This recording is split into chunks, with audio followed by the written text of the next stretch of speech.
Các bạn, hôm nay mình sẽ giới thiệu với các bạn một dòng máy khoan hai chức năng chính hãng của Patek. Hai chức năng là phản xắc từ kho bê tông.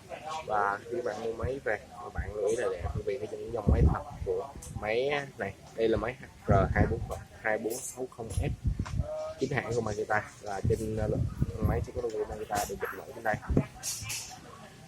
Ở sau đây sẽ có tem sản phẩm, trên tem sản phẩm sẽ có đầy đủ thông tin của máy. Máy sử dụng điện 220V, công suất là 780W và có khai tốc độ là 1000 nút vào 1 phút và 450 vòng 1 phút. Đây là nhạc báo chiều,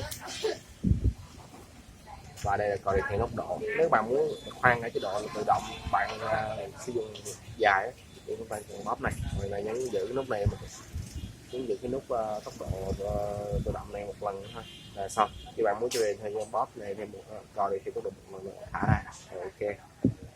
Đây là hai cấp của máy khoan bê tông và khoan sắt thường.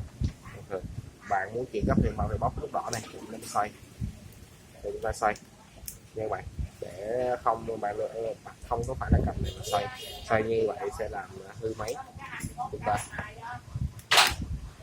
Xong chuyển sang cấp khác rồi, chơi bình thường xoay chơi nhẹ nhàng. Mà máy sử dụng cái đầu khoan SDS Plus. Việc lắp mũi rất đơn giản, bạn cần gắn mũi vào xoay cho nào cảm giác nó vào khớp, bạn nhấn vào xong. Muốn rút ra cái mũi được thì chúng ta kéo cái đầu ra một lần, rút cái mũi ra. Ok, chỉ cần vậy thôi.